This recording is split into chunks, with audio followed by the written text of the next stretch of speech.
have a deep. What's that? I didn't. I dove in a little earlier than everyone. Just like, I think I got lucky. Just like I should have done what you did with Collective and snatched up those sales.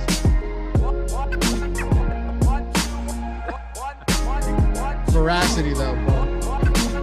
All right, welcome in. Good afternoon, good morning, wherever you are on the planet. We welcome you. Thank you for spending a couple of minutes with us on the Awesemo Fantasy Football channel or the Awesemo Fantasy Football Show. Not just myself, of course. Laffy and Rasa are in the house. The three of us twice a week. We'll get you ready for everything you need to know. And look, you already are familiar with all of these insane videos on this channel that Laffy has been put together. He and Matt have been putting together. And then speaking of Matt, Nick Leprey's putting out a bunch too, by the way. Nick Lepre putting out a bunch of good ones too.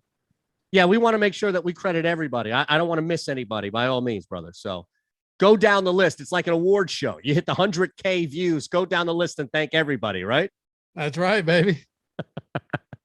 Now, today, we have a couple of quarterback battles that we're going to look at. And also, I know that there have been some names out there, including Jamar Chase, some younger players that have fallen from grace, if you will. So it's our weekly edition of Risers, Fallers, and who we're keeping an eye on both sides of it. So as always, we invite you to spend some time with us. All we ask in return is you smash away, hit that thumbs up button, make sure you're subscribed to not only this channel, but also the other two we have, the Mothership, Awesemo, and the Awesemo Odds channel. That's where you'll see Betting You and all the things that Ben is doing with Matt and beyond. So make sure all three are part of your daily routine here as we dive in today's show, of course, as it's been brought to you by Underdog, the biggest amount of money possible here for you to win, courtesy of Underdog. $3.5 million prize pool with over $1 million in the biggest best ball tournament around going to the winner right there, the Millie Makers. So just tune in, continue to get all the up-to-date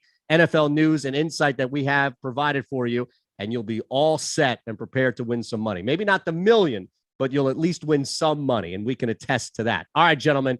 We have a bunch to look at here. We'll try to jam everything we possibly can in the chat, already up and buzzing as we see people coming in. So let's look at basically kind of how we approach what we've been talking about so far. We'll melt that into the quarterback controversies, if you will. I know we got a chance to see Chicago and Andy Dalton and all this conversation with he and Justin Fields. Anything change overall, really, as far as how you're looking at generally the preseason? Before we look at specifics with the QBs, I'm kind of just curious if anything in this kind of wacky preseason where we haven't seen a lot of the ones maybe normally in a week 2 scenario has changed anything big picture for you guys. Laffy, Ross, anything in that regard? I mean, it goes back to what we were saying last week, and we'll touch on this later, but just a good example is people freaking out about Myles Gaskin and Malcolm Brown. And I think I'd mentioned Malcolm Brown being so bad in week 1 of the preseason could actually help Myles Gaskin. Not only that, but the fact that it's still week 1 of the preseason and you don't know what you should be expecting. So it's just another example of react, but don't overreact. Pay attention, but don't lose your shit when something goes, seemingly south, even though it's 1/4 of a game that means nothing. So we saw more of that in week 2, but I think there was some enlightening stuff that we saw this week as well. And we'll get into all that. Yeah, no doubt. I mean, I think for me, it's also one of these things, and I don't know exactly how to classify it, but it's like recency bias in the sense that people remember the last thing and it wipes away 10 data points that they felt very confident about on one play. And you got to be careful about that. So I'm interested to see what you guys take away from some of the games we saw recently and kind of where we find that happy medium between using the latest data points, but not overriding all the information we had leading up to these games. It's a good point because we've seen that where starters aren't playing a normal amount. Not every starter, but some starters are not playing either at all in week 2 or just not a healthy amount. So that factors into it where if you only have a series or 2 or maybe no series at all, that continues to fuel this recency bias by all means. All right, let's look at it. Chicago. We'll start here. Actually, yes. I want to make sure that we're going in order with the screen as well. You got Jameis, your boy. Oh, Jameis. I'm sorry. I'm looking at number 2 here. I know you don't want to talk about Taysom Hill, but I have to step in a little bit and make sure he gets his due. You know what, though? That's probably the most accurate thing that will be said on here today. My brain has this block for Taysom Hill where I just refuse to acknowledge his existence. So I subtly tried to move on to Justin Fields. Shame on me. We know Jameis Winston will start tonight, and Sean Payton has said that he's going to make his decision for the regular season following tonight. And look, let's start with this, Luffy. It's not just whether or not you're going to roll with Jameis Winston or Taysom Hill. More importantly for this and the other quarterback conversations, it's who's impacted. It's all of the people around the quarterback, where you're drafting them, and really what you're expecting from these guys on a week-to-week basis. So we have Jameis, who we know will throw the football for better or worse, and then Hill, who at least can get you some points on the ground, even if, in fact, he's not throwing that much. The interesting thing about Taysom Hill is he's not very good, but he's been good enough to warrant Sean Payton not calling it yet. And I don't think Jameis Winston is the greatest, but in 2019, he threw for 5,000 yards. He founded the 30-30 club, which is, to some extent good and a large extent bad. Only guy with 30 touchdowns and interceptions in a season. But Taysom Hill has clearly shown enough to the point where this hasn't been called yet. It's still a competition, and he has that rushing upside. He has that dual threat ability. I mean, I don't want Taysom Hill to be the starter here, but I also think it's at least reasonable to point out that if you're someone who's looking to make the argument that Taysom Hill could be the starter, you could say, well, they went 3-1 in the games that he started last year. He completed 73% of his pass attempts. And, albeit some less than great performances where he wasn't really needed, Taysom Hill wasn't the worst thing to step on the field. And I do think there's an overreaction a little bit to how bad he was. He wasn't great, but he wasn't awful either. And we've seen over the history of Jameis Winston being in the league that he's also not great and he's also not awful. So I actually think this is closer than we think. Is it maybe, and I'm more with you, Eitan, like I just can't see Taysom Hill ever emerging as just a full-on starter. Like he may carve out the role and he may get, he's got the gadget qualities, but they're just going to roll with him for 17 games. That seems I'm just taking context clues here. Like I don't even think he should, but Sean Payton could have, just to be clear, Jameis Winston was on the Saints last year too. Right. And when Drew Brees got hurt, Taysom Hill started all 4 games. That's all I'm saying. No, I just don't know, though. It almost has maybe this is not fair to Taysom Hill, but like this reminds me of when the Wildcat got started. And it was just like, oh my God, no one can figure this out until they figure it out. And like Taysom Hill comes in there, he has some success. It's this new thing. I find it hard to believe over 17 games and film that teams won't be able to start to really expose the clear limitations that he has if they actually try to do this.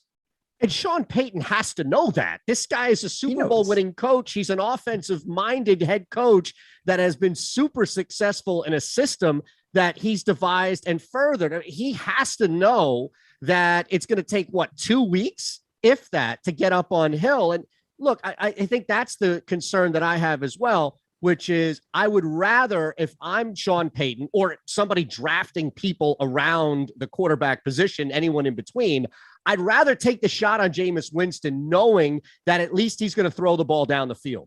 That's the biggest. If I'm drafting wide receivers, if Kamara is probably going to be the lone guy bulletproof to no matter who's going on here. But for the most part, if I'm drafting people around the quarterback spot, yeah, I get it that there's a good chance that ball could be picked. But there's also a pretty good chance that the ball is going to be completed. Lofty mentioned the 30-30 club. He's no Christian Yelich or Acuna by any means, but you still have 30 touchdowns. Like there still is an upside that I don't think Taysom Hill can get you. So yes, risk reward, boom, bust might be a little greater as far as throwing the ball down the field, but does Taysom Hill even throw the ball down the field if he's named the starter? Well, yes, but it's... Why? You don't think he's going to throw? I mean, why is Lofty all of a sudden on this Taysom Hill? What's that? Why are you dying on this Taysom Hill? I'm not. I've been saying all offseason in every video I've made that I really hope it's Jameis Winston. I'm not making the argument that I want Taysom Hill to be the starter or that I think he would be a good starter.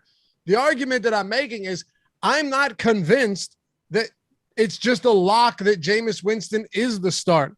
Hey, Taysom Hill started week 1 of the preseason, or week 2 of the preseason, and then Jameis is starting tonight, week 1, and Jameis is starting tonight.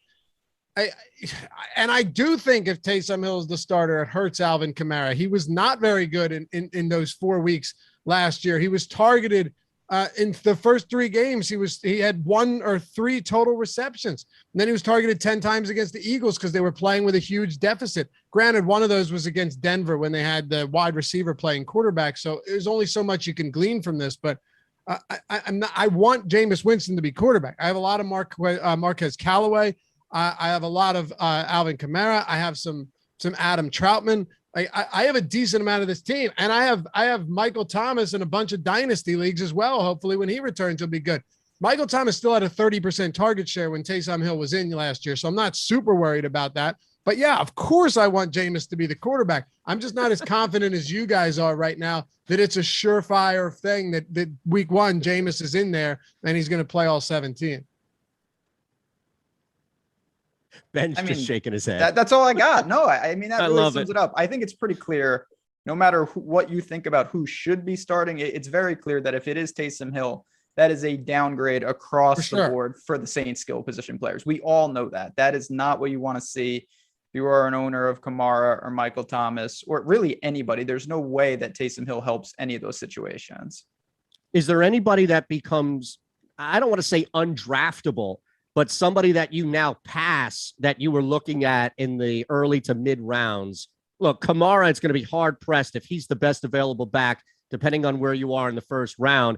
I get that. Michael Thomas, I think to a lesser extent, although the injury and the health is always going to be a concern. But that's where I guess to kind of wrap up this Saints combo with the quarterbacks is the biggest, like, where's the Venn diagram, right? Of the biggest name on the left, and just you can't draft this person now because Taysom Hill is the quarterback. Where does that meet? What name does that marry?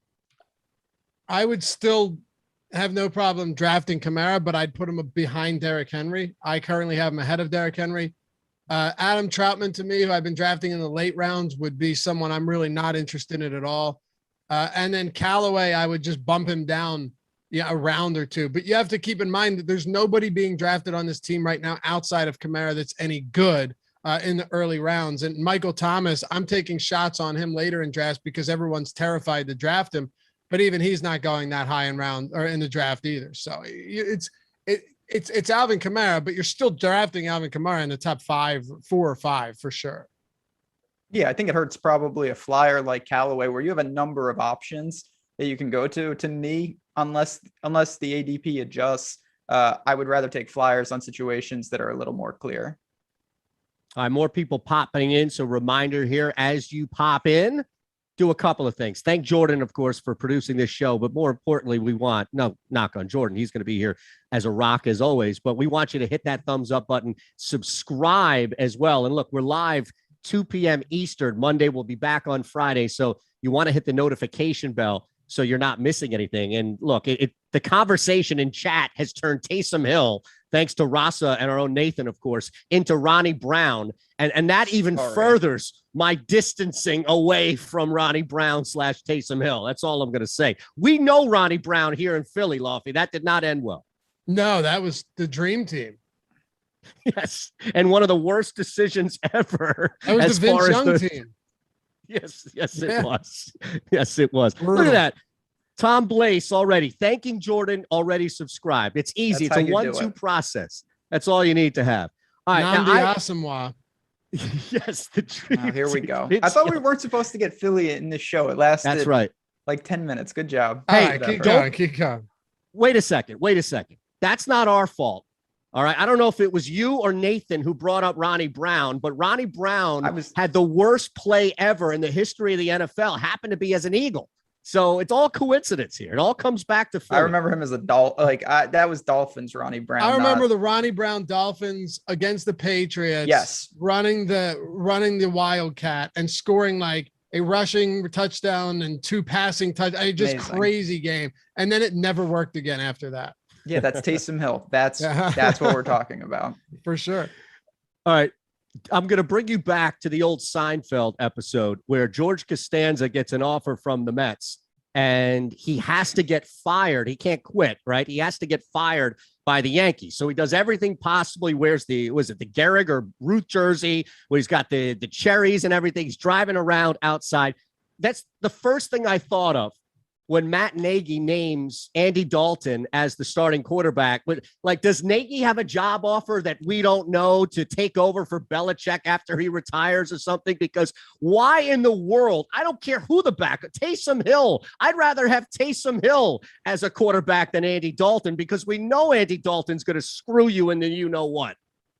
I'll tell you why. Because they're paying him $10 million on a one-year contract. That's why. You're paying this dude $10 million GM issue for 1 year. And if Andy Dalton doesn't get a start, I just think it looks really bad. By the way, I've seen 0 episodes of Seinfeld in my life. Not a single episode of Seinfeld. I've probably seen every episode 10 plus times. Really? I watch Seinfeld basically every day. I've seen every episode of Curb Your Enthusiasm multiple times. One of my favorite shows. Well, I'm not a Seinfeld guy. Maybe I should be, just never get it. Why not? Seinfeld is built off of Larry David's paranoia. Like that's the entire program. That's why I mentioned Curb Your Enthusiasm. Yeah, I'm sure it's okay. George Costanza is Larry David. So when I say George Costanza, like just picture Larry David trying to get fired from some, I don't know, movie company or movie production house, right? And he's driving around outside with Tonys and Oscars tied to his trunk saying, your accomplishments mean nothing. That's what Costanza did with the Yankees. Yeah. If you want a cool story, by the way, check out the filming of Curb Your Enthusiasm at the Dodgers game that got a guy. Murder? Yeah. That was convicted of like first-degree murder and was exonerated based on live film from a Curb Your Enthusiasm episode where they filmed a real game at Dodger Stadium. Wow. Look at all these Seinfeld quotes coming in on the stream too. You're missing out, Lofty, big time. I'll check it out. Maybe. All right. So let's look at this. Andy Dalton is owed $10 million this year, but that doesn't mean he has to start every single game, we think, right? I mean, I get it. Justin Fields has not looked dominant by any means, but he's also a guy you take in the first round. And I don't necessarily believe that it's to sit for a year, especially to learn under Andy Dalton. You say that out loud, and you may not be allowed back into some NFL circles. Do you worry that it's, or not worry, that's not the right word. Do you think it's possibly due to the fact that Justin Fields is destined to be critically injured the way they're trying to protect these quarterbacks? Like, the Bears, the line, I'm a little concerned with the way he plays, that maybe they're saying, let's not get him, off on the wrong foot. We'll use Dalton. He's low variance, if nothing else, Andy Dalton. Like, he's not going to tank the team. He's going to be fine. And then we'll bring Fields in when maybe there's a little more stability. You want me to throw some gas on that fire? Guess who they play in week 1? The Rams, right? The Rams. Yeah. That critically injured comes to mind when I think of Aaron Donald versus a bad offensive line. Yeah. I'm more in line with you, Ben. Andy Dalton's not that bad. Like, he's not good. He's low variance. But he's low variance. He's not a guy that's going to chuck the deep ball accurately. He's not going to do many things great, but he's not Garrett Gilbert. He's not Ben DiNucci. He's not Mitch Trubisky. Like, Mitch Trubisky misses like 3 reads on every drop back. At least Andy Dalton isn't that bad. And given how Foles played, he's still the better answer. He's also better than Foles.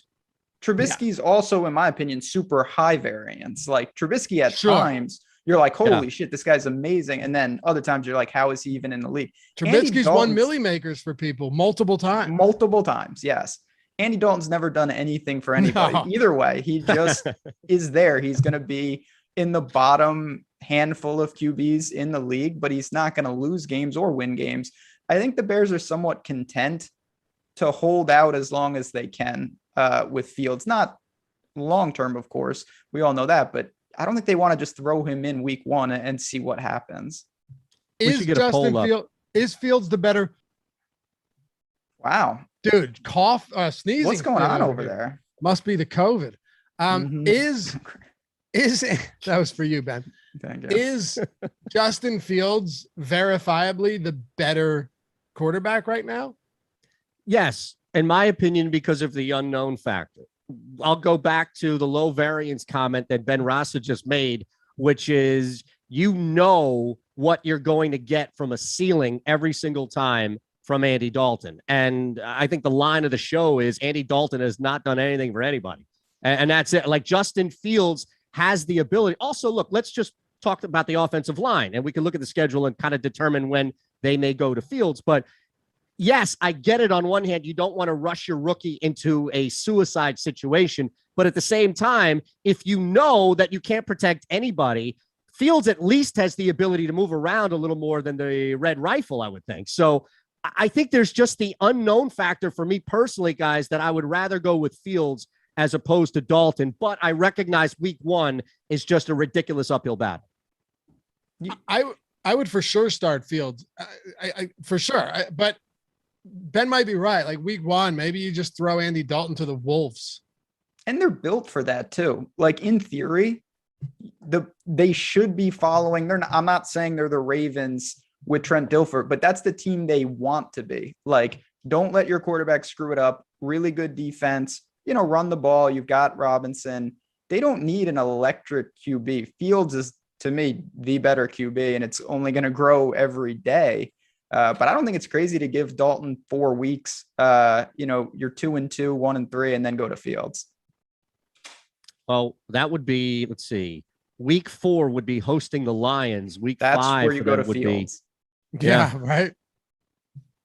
Well, yeah. Go ahead, Luffy.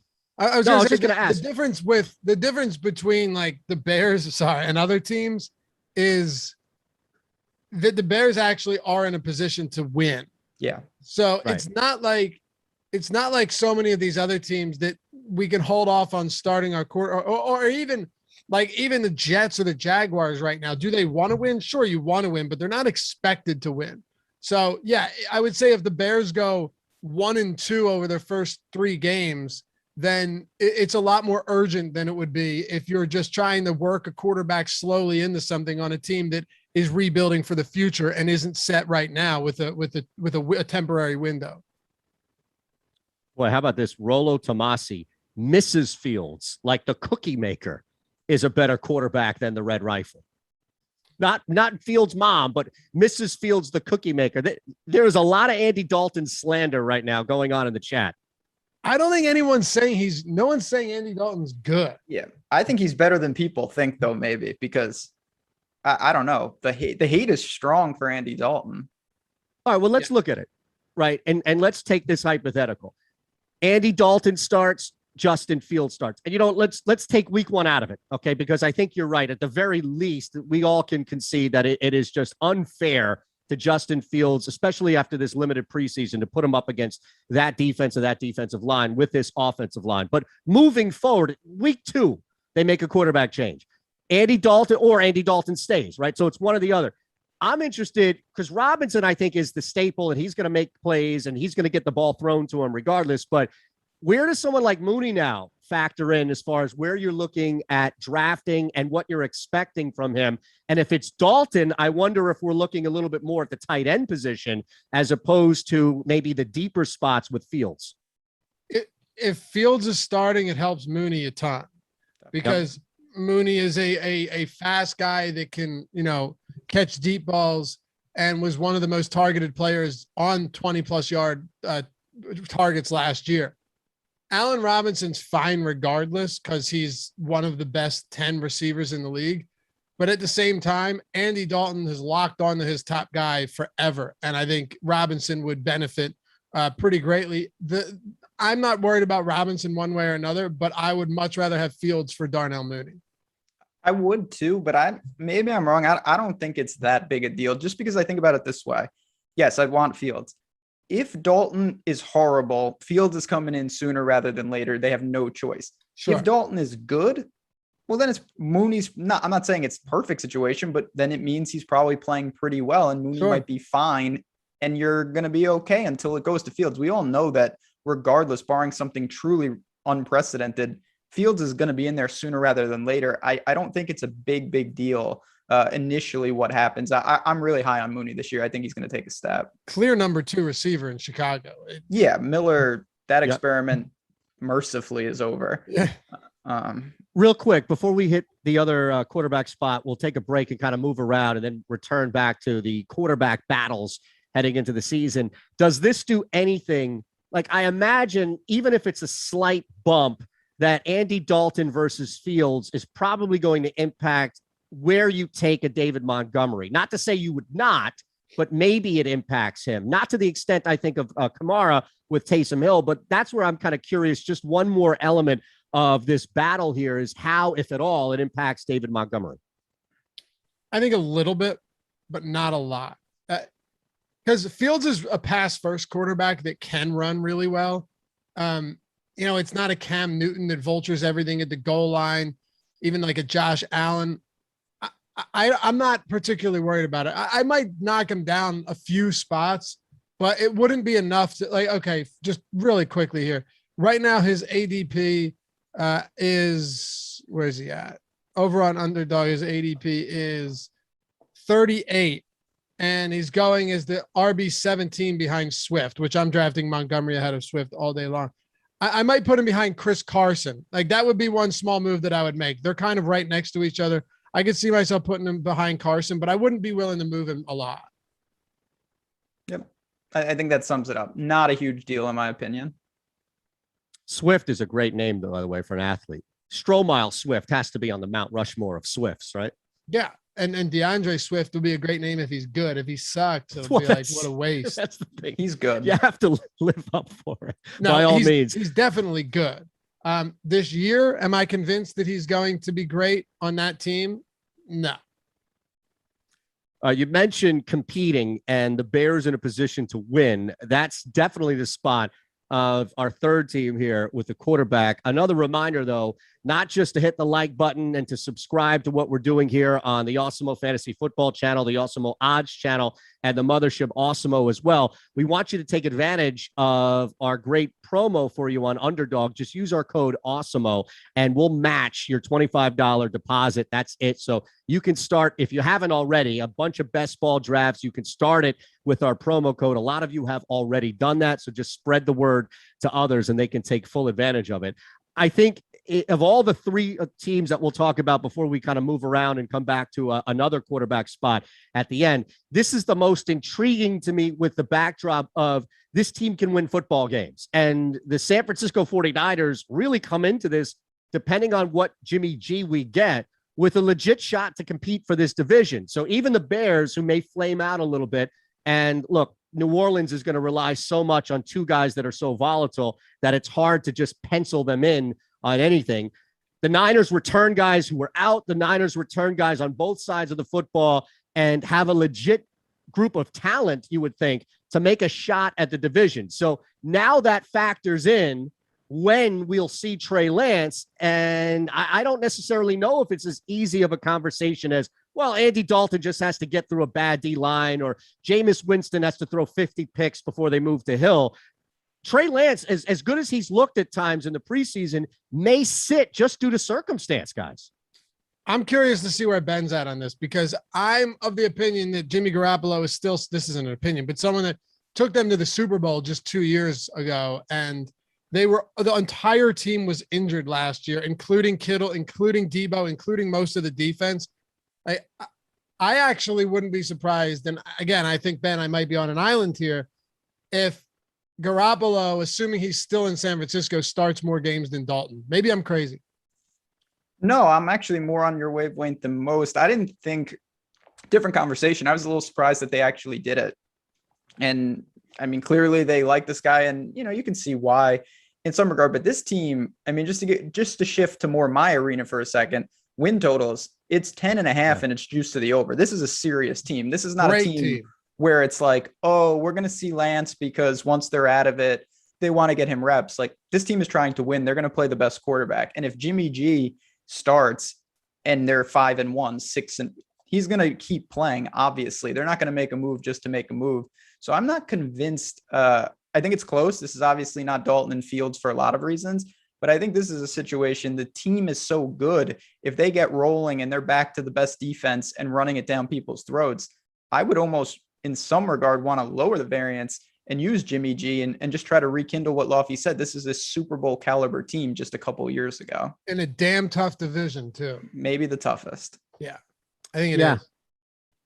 Real quick, just to further that, if you wanted to build a small little tower on that notion, like if you believe Jimmy Garoppolo is going to start, and if you believe that the Niners are going to go over that win total, and that Jimmy G is your fantasy quarterback this year, and the Niners are going to win something, then why not take the Niners plus 200 to win the division? Why not take Shanahan plus 1,300 as coach of the year? And why not take Jimmy G at plus 1,600 as comeback player of the year? That's all. I just had to throw that in there really quick. I can't go that far with it. Yeah, that's far, but I like where your head's at, but that's a little dangerous. If they win the division, he's definitely up for coach of the year. And the only other guy in front of him right now is Brian Flores, who would have to win that division. We know that's not difficult. Jimmy Garoppolo, I don't think is going to win the MVP, but they're going to have to give him something as far as recognition for it. And comeback player of the year would probably be it. Sure. That's for sure. But my problem isn't any of that. And I like them a lot this year. My problem is I don't think 2-to-1 odds are good enough, because yes, they're good, but the Cardinals aren't going to get worse, and the Rams are only going to get better. And the Seahawks, I would assume, every single year hang around as a good team. I mean, this division's so good right now, at least projected to be so good, that I don't feel comfortable betting any of these teams unless I get really good odds, because I don't think there's a huge talent gap between any of the four. Yeah, well, that would be Arizona at plus 550, but that's too much of a risk for me. Not the return on it, but just that they would have to knock off those three teams that you mentioned. Yeah, it's really tough. I mean, San Fran's plus 180 now on DK. That's brutal. Like, that's crazy to me. And I got him at 2 here. Oh, do you? I mean, on DraftKings, I got him at plus 180. It's tough because you've got the other thing about Trey Lance real quick. North Dakota State didn't play, that's a FCS school. Then he didn't play for the year. He sat out. He's dynamic. He's athletic. I don't know exactly how he's going to mesh in terms of, we know Cam Newton's serious goal line threat. We know that Josh Allen at times can be that. If it goes to Trey Lance, I don't know what that's going to do to the backs there and what it's going to do to Kittle. So it's an interesting dynamic from a fantasy perspective. At least with Jimmy G, you kind of know what you're getting. Trey Lance could really muddy the waters for some of the skill position players. Not that they're a super intoxicating fantasy team in general. They're a much better team than fantasy team, but I do think that's a worry if they do go to Trey Lance. Are you guys taking? How do you feel about the Trey area nickname? I think it's dumb as shit. The what? Like Trey area. Bay Area, Trey area. I think it's so stupid, and I just hope it ends. Can he start a football game in the regular season before he gets a nickname that represents an entire area? Yeah, but it's just dumb. What does that even mean? Like Bay the Area? Bay Area. So it rhymes. That's the whole. That's all. Wow, dude. When I saw Russell it was all looking for this deeper meaning. Yeah, when I saw it all over Twitter, it took me a couple minutes. I was because they shoot 3. Does it have anything to do with the Warriors? No, it's Trey Lance, his first name. I know, so but Trey I didn't know if they were with sticking with the, like Steph Curry. They've got Clay, they got the Splash Brothers, like. But that is the Bay Area out there, right? Like geographic, right? You're aware of that. I just didn't know that all we needed to do was just say, "Oh, this rhymes." Got it. That's terrible. Yeah, that's all it is. Yeah, it's dumb. Nicknames are weak nowadays, man. Really? Did he come up with that? Did he give himself that, like Prime Time and Dion? It's almost as bad as Hassan Whiteside coming up with Agent Block. My goodness, I didn't even know he had that. That doesn't rhyme. Whatever. Just you can move on. All right. So let's look at this. We know that it's unlike even the other situation in Chicago. It's going to take a lot for Trey Lance to start. So I don't even know how to, where are you approaching Trey Lance at all, deep rounds in a best ball draft, knowing that it's going to take probably 2 steps of circumstances just for him to see, as opposed to once we do get the start on weeklies, knowing that guys around him may take a dip if it's price or value because of a new quarterback coming in. Go ahead, man. Yeah, for me, it's not a great situation to begin with. And, that's the one thing you have the luxury kind of picking your battles and picking your spots. To me, I'm going to use my classic line. I try to get it in almost every show because one of my strongest beliefs is a parlay situation. You need multiple things to go right to get paid off on Trey Lance. First of all, he's got to start. Then he's got to be effective. Then he's got to gel with your skill position players. There's a lot of things there. So for me, I'm going to leave this one alone for the most part. Of course, Kittle's Kittle. But for everything else, I don't think it's a spot to really be buying in the fantasy realm. I mean, dude, right now you've got somebody. This is the crazy thing to me. You have someone like Brandon Ayuk going with an ADP of 44 on Underdog. No, that's 21st wide receiver off the board. Like that is sketchy territory. And I have a strategy for drafting Trey Lance and for Justin Fields. Trey Lance right now is being drafted as a starter. So, I mean, he's being drafted as a top 12. Let's see where now he's 10 on Underdog. He's going as the 10th. He's going ahead of Jalen Hurts right now. Okay. That's insane. It seems pretty crazy. If you're going to do that, you got to go back and grab like a Zach Wilson, who someone asked to talk about the hype and reality. I think Zach Wilson's going to be pretty good, actually. And I think everyone just assumes that it's the Jets, that they're going to be bad. But, Robert Saleh and LaFleur and no more Adam Gase and Corey Davis and Elijah Moore. I think this team could actually be respectable. But like draft, if it's a deep league, one of those guys, draft another quarterback that can at least hold you over. Really, if you want, you could grab Joe Burrow is slipping, Matt Ryan, Tua's looked all right, but like a Kirk Cousins feels like the best holdover, or a Ryan Fitzpatrick until those guys start. So you don't just crush yourself. But really, Justin Fields for me makes more sense. He's the 15th quarterback off the board. I don't even have to draft him as a starter.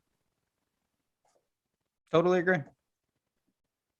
That's all. All right, let's look at, and I see more people popping in, welcoming as well as saying afternoon. So make sure that you, as you hit up everybody and wish them a good afternoon, you also hit that thumbs up button, because we want to make sure that you are also subscribed as well as liking what we're doing here. Let's move to Jamar Chase. And you mentioned where Ayuk is. It's only 4 slots below on Underdog. You can continue to use our promo code Awesemo for a $25 match. And I saw on the chat, got to give a shout out to Undefeated Gall, who has just signed up and used our promo code and is in a couple of best ball drafts for the first time. So hopefully you're listening to Lofty and Rasa, me secondary, and you're getting everything that you can for these drafts. So let's look at Jamar Chase, struggling and bad drops. It was definitely the reaction. I don't necessarily know how much of it was over, but still reaction to Chase, still looking at his ADP, just 4 spots below Ayuk, 2 below T. Higgins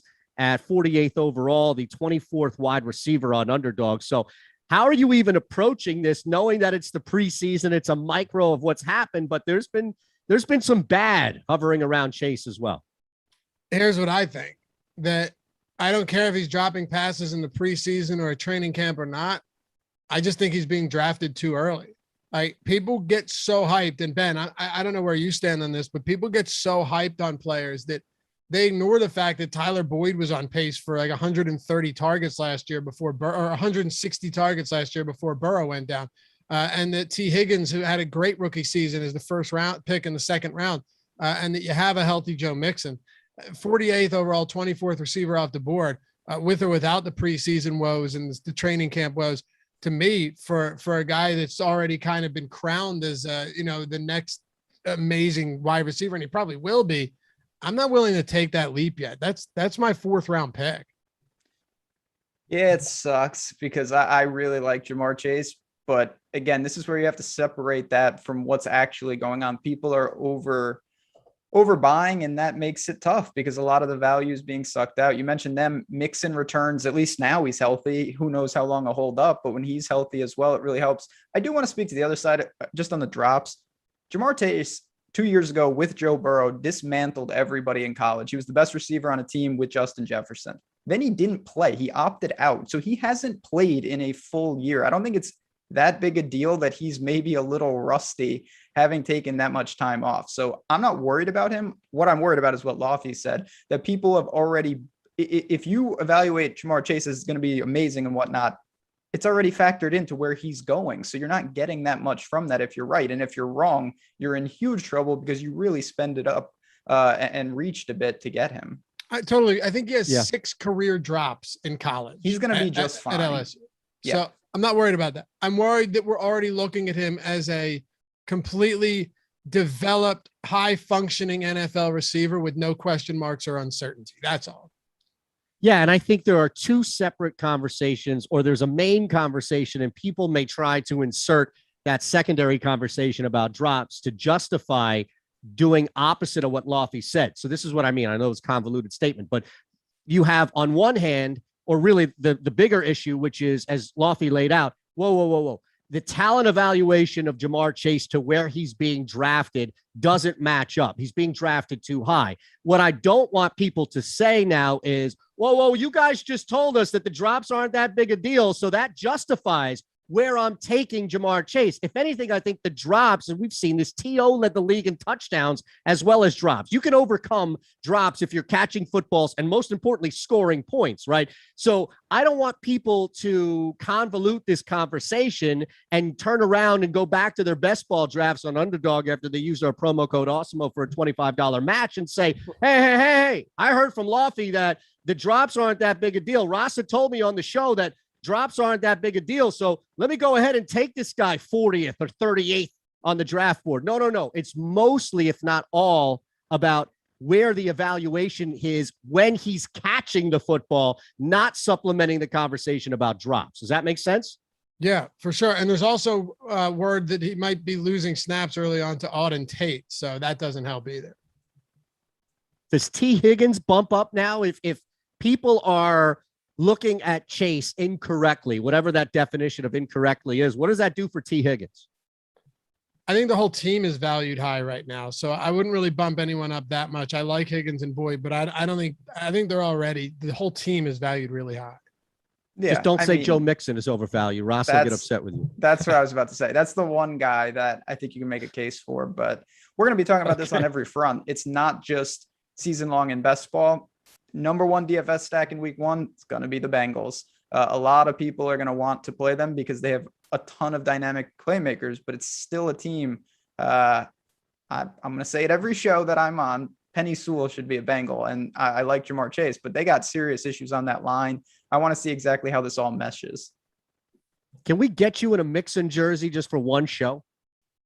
Is that possible? If Mixon is on a Millie Maker winning team, I'll get a. People think not to go on a tangent, but it's always funny. Me and Lofty always have to clarify this because we're huge Joe Mixon guys on the field. Let's not get crazy. Everybody thinks I'm closet Mixon fan, but listen, I think he's primed if he stays healthy for a big year. Were you covering for his off the field incident? I was. To make sure that you're not. We used to say that Ben every supports Sunday. That scumbag. Yeah, it doesn't seem like a good human, but he can really play if he stays healthy. For sure. Miles Gaskin, right? Yes, on the field. That is an important caveat that you can't get tired of saying by all means. Miles Gaskin, the up and down conversation continues with Miles Gaskin. Lofty, I'll give you credit. You've been ahead of this from the jump, from both the overreactions to now kind of regressing back to the mean with the conversation about Gaskin and really expectations following this up and down preseason.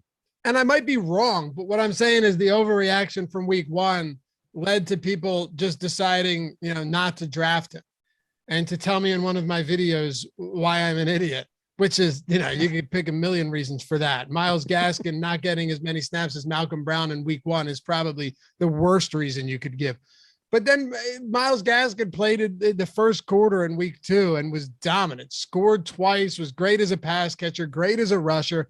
Guess who played with the second team? Malcolm Brown. So, not worried. I still think Miles Gaskin is the guy. Malcolm Brown has fewer than 300 career carries. And you could look at our expert consensus rankings over at Awesemo, and a lot of us have Gaskin, higher than the ADP. If you want to check our draft kit out as well, Josh Engelman just did an awesome video on this channel, did a mock draft with the draft wingman, which, it's so sick. It was built by Alex Baker, Awesemo himself, number 1 ranked DFS player out there.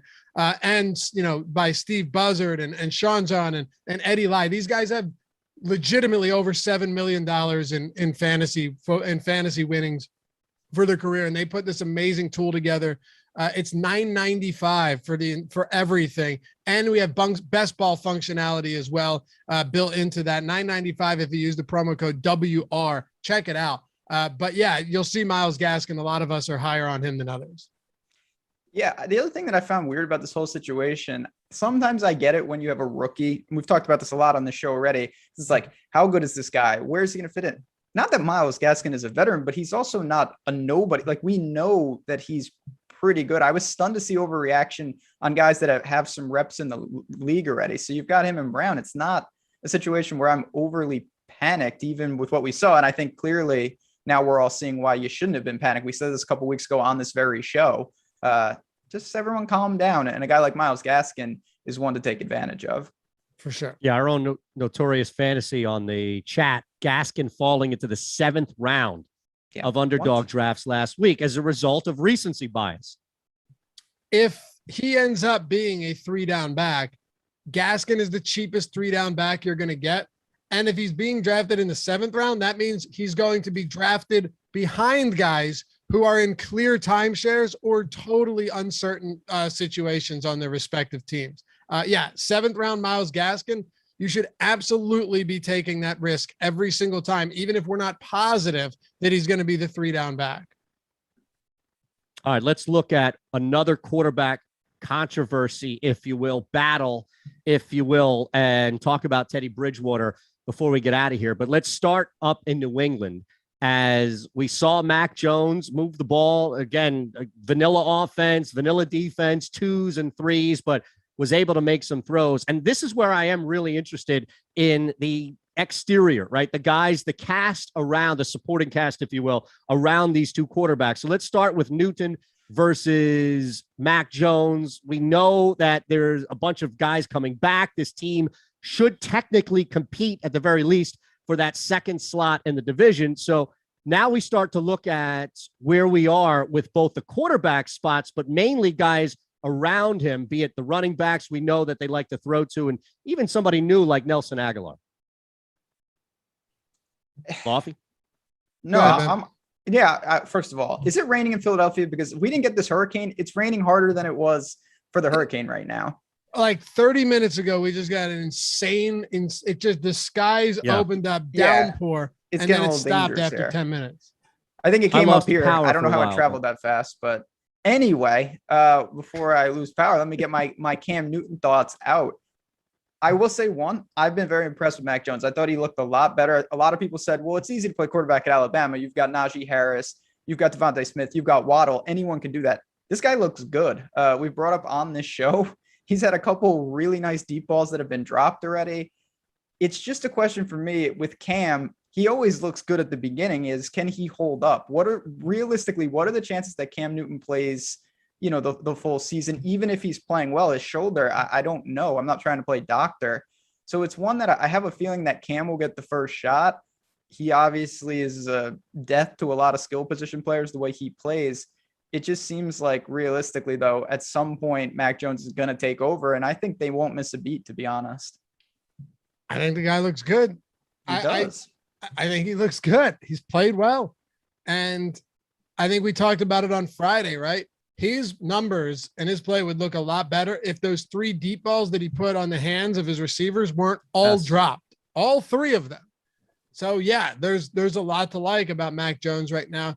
And I can't help but think that's still the type of quarterback that Bill Belichick wants, right? I still think Belichick would rather have the guy that can stand in the pocket and make big plays and not have to rely on the run game. And I'm not saying that Cam Newton can't be an insanely dominant weapon when he's healthy and when things are going well, but it's just, I almost feel like Mac Jones is the type of quarterback that can really open an offense up and create the type of offense that we've seen in the past. And maybe maybe Cam Newton's not that guy anymore. I think that's. Go ahead.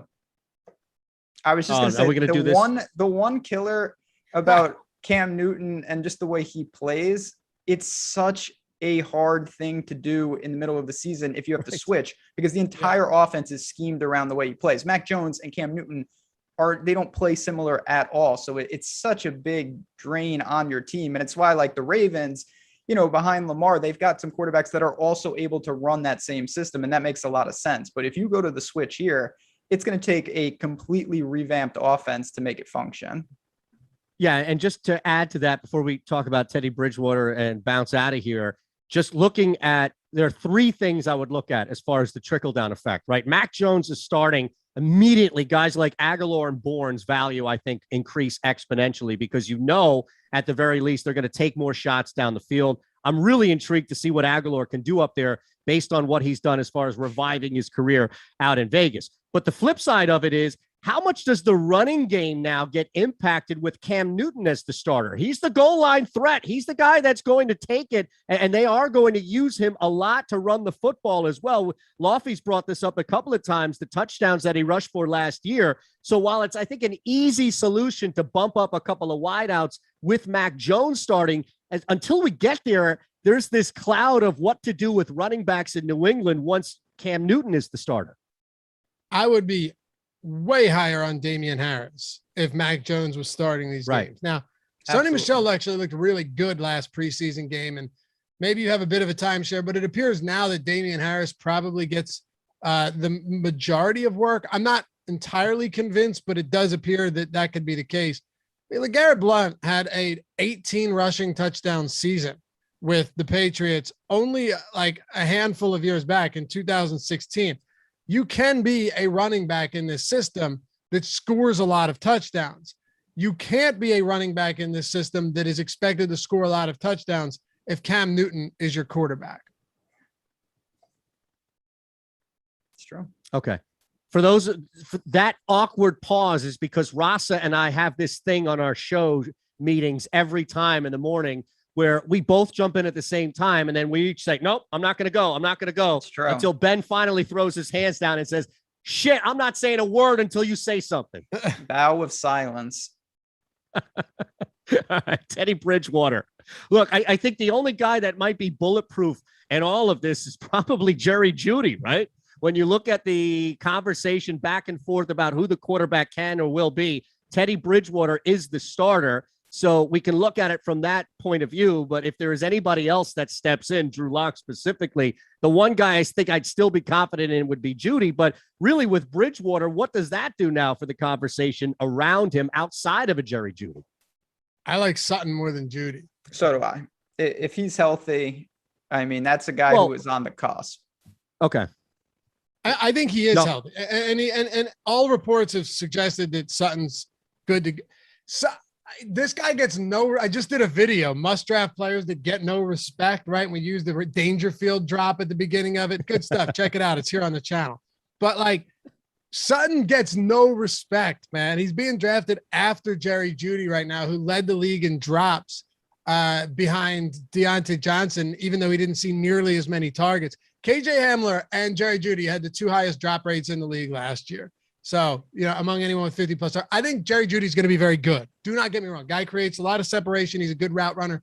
But again, this goes back to another situation where Courtland Sutton was what, a 1,200 yard, 6 touchdown guy in his second year. And he played with Joe Flacco and he played with who else was Locke? Lynch. Who was it? No, it wasn't Lynch that year. I think it was actually Locke. It was Locke. It was Drew Lock and Chase Daniel. Like those are who he played with, and he was still pretty exceptional. Now you have Noah Fant, you have Jeudy, you have KJ Hamler. I get all of that. There's a lot of mouths to feed here, but I think Sutton can still be damn good. Listen, he was top 10 in red zone targets that year. He had a better contested catch rate than Julio Jones. I'm not putting him on that same level. I'm just saying that I think he's good, and I think he's that big body type of receiver that can create a big catch radius, create catch contested balls. I think Ben, you're a college guy. Like, does Sutton is he not the archetype to be a really good receiver if he comes back from that knee and his quarterbacks are even remotely decent? Oh yeah. I'm a huge Courtland Sutton guy.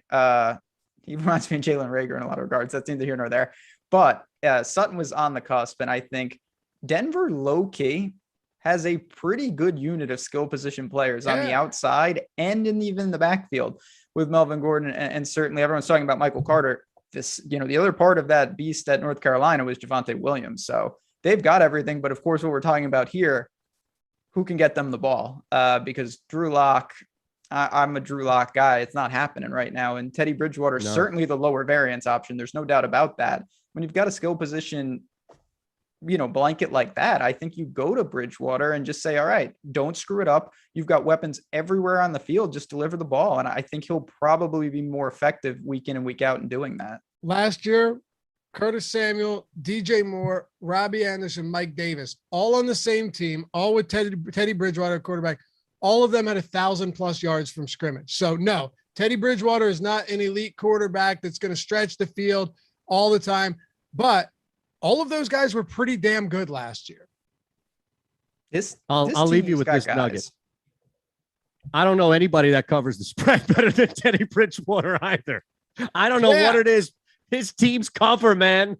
He's just because it's like what Ben was saying about Dalton, and I'm not comparing him to Dalton, but they're just like not bad enough to really kill you. And Bridgewater was a starter before that gruesome injury. And Bridgewater was a starter with a bright future in the minds of many for Minnesota, right?